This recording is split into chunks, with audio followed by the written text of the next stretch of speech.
جی P ready ہاں ready. سر آج میرویس کو 4 سال بعد چھوڑا ہے اور آج انہوں نے پہلا سرمن دیا جامع مسجد میں، کیسے دیکھ رہے ہیں؟ نہیں، میں تو بہت خوش ہوں کیونکہ میروائی صاحب کا جو انسٹیٹیوشن ہے، ایک تو ریلیجس تو ہے ہی ہے، لیکن اس کے ایک سوسائٹل کنوٹیشنس ہیں، سماجی اس کے کنوٹیشنس ہیں کہ ان کو جو ہے چھوڑ دے. اور یہ جو میروائی صاحب کو ہے پچھلے 30 سال سے اکثر انٹرپٹ کیا گیا ہے. اکثر ہم نے دیکھا ہے کہ جو فریکوینسی تھی جمعہ کی نماز کی اسپیشلی، یا کوئی بڑا دن ہوتا تھا، اکثر جو ہے جتنی بھی سرکاریں آئی ہیں انہوں نے کہیں نہ کہیں ان کو نظر بند کیا. اور یہ تو سب سے بڑا پیریڈ تھا 4 سال کا.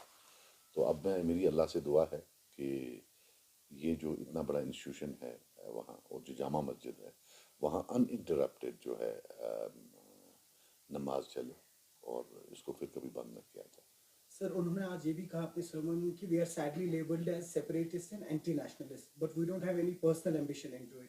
وی want peaceful solution so that Jammu and Kashmir won't suffer any more. And I want to include it, he pitches for resolution, talks between India and Pakistan. What's your take on نہیں، this? Of course I mean ٹو سے جب آپ resolve کرتے ہیں دو alternatives ہوتے ہیں، ایک وائلنس ہوتی ہے اور ایک نان وائلنس ہوتی ہے. Non violent means of resolution میں ڈائلاگ ہی آئے گا، چاہے آپ کا کچھ بھی، آپ کو اینڈ پر ڈائلاگ سے ہی ریزالو کرنا ہے. اور بہرحال یہ ان کا ویو پوائنٹ ہے، یہ بہرحال ان کا ویو پوائنٹ ہے.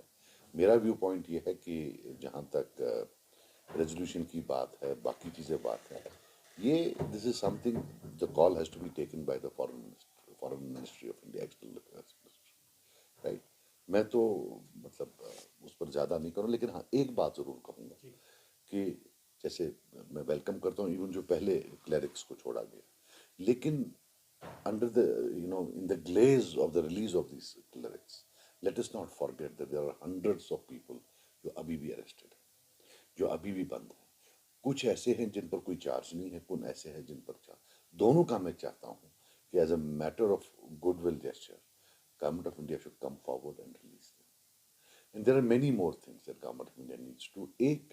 جو ایک قانون بنایا گیا ہے جس کی ان فیکٹ کوئی بات ہی نہیں کر رہا ہے، وہ یہ ہے کہ جو یہ این او سی ہے، نو آبجیکشن سرٹیفکیٹ، جس میں ایک عجیب قانون ہے کہ اگر باپ نے کچھ کیا ہے تو اس کی سزا بیٹے کو دیتے ہیں، اگر بیٹے نے کچھ کیا ہے تو سزا باپ کو ملتی ہے، بھائی نے کچھ کیا ہے تو دوسرے بھائی کو سزا ملتی ہے.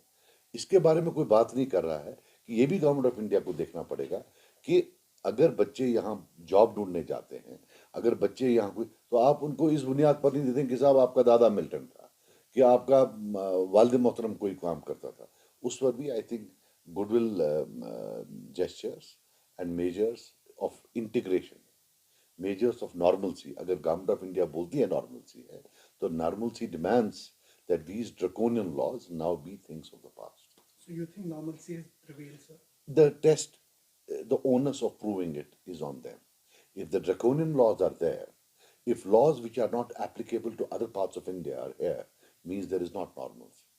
If we are at par with the rest of the country, then there is normalcy.